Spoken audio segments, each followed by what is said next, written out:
Yo, what if I told you there's a Mustang out there, a beast from decades past, that de-smoke a 2025 Dodge Charger in a straight line and leave you grinning like a kid who just stole the keys to Dad's ride? Stick around, cause by the end of this, I am dropping a hidden gem that'll make you rethink everything you know about muscle cars.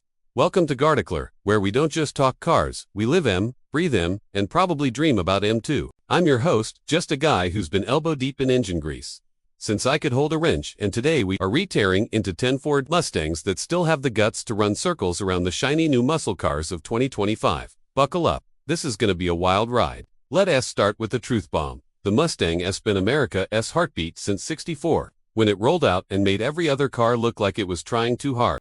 While the 2025 Mustang GTD's out there flexing with 800 plus horses, there's something raw and untamed about the old school Stangs that modern rides just can't touch. These are the cars that didn't need fancy tech to make your pulse race, they did it with pure, unfiltered soul. So, let us hit the gas and count down 10 Mustangs that make today's muscle cars sweat. Number 10, the 1965 Shelby GT350. This thing was Carol Shelby's middle finger to anyone who thought a Mustang was just a pretty pony.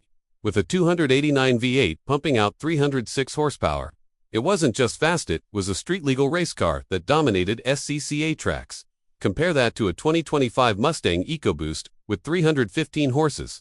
Sure, the new kid's got a turbo, but the GT350's got something no touchscreen can replicate. A vibe that screams freedom. Shelby took a secretary's car and turned it into a Corvette killer.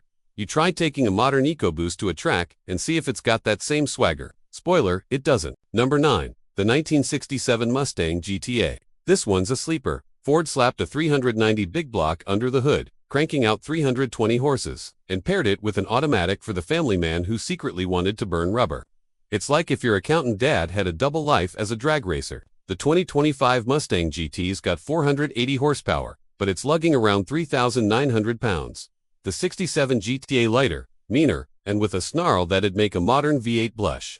I'd bet my socket set that old GTA could hang with the 2025 GT in a quarter-mile brawl. Number 8, the 1968 Mustang Cobra Jet. Ford built this to shut up the moper and Chevy boys at the drag strip. That 428 V8 was rated at 335 horsepower. But everyone knew it was closer to 400, with a rammer setup and a 4-speed manual. It was running 11-second quarter miles when most cars were still figuring out how to brake. 15. Compare that to a 2025 Charger S-Twin Turbo i6, which hit 60 in about 4 seconds. The Cobra Jet's raw, no-nonsense power could still give it a run for its money, especially when you factor in the weight advantage. This thing was a street brawler, not a tech nerd. Number 7, the 1969 Mustang Mach 1. This wasn't just a core, it was a statement. Ford stuffed a 428 Cobra Jet in there, good for 335 horses again, probably more like 400, and gave it a shaker hood that looked like it was daring you to race. The Mach 1 could hit 60 in under 6 seconds, which, for 69, was like strapping a rocket to your back. The 2025 Mustang Dark Horse might have 500 horses, but it's also got a computer for everything: traction, stability, even your coffee order. The Mach 1, it just had balls. You had to drive it, not babysit it. Number 6, the 1971 Mustang Mach 1. This one's a bruiser. With a 429 Super Cobra Jet that could churn out 375 horsepower. It was the last gasp of the big block era before emissions choked the life out of muscle cars. Weighing in at just under 3,600 pounds. It was lighter than today's Mustangs and could still pull low 13-second quarter miles. The 2025 Mustang GT's 486 horses sound impressive, but it's hauling nearly 4,000 pounds. That 71 Mach 1 could teach it a lesson in old-school hustle. Number 5, the 1993 SVT Cobra. This was Ford's way of saying, "We're back, baby." The 5.0-liter V8 pushed 235 horsepower, which doesn't sound like much now, but in '93, it was enough to scare the hell out of Camaros and Firebirds. With a tuned suspension and sticky tires, it could carve corners better than anything Detroit was pumping out. Compare that to a 2025 EcoBoost's 315 horses. It's faster. Sure, but it's also got a turbo lag and a CVT vibe that just feels sterile. The Cobra had character, like a punk rocker in a suit. Number 4, the Duaribu SVT Cobra Air.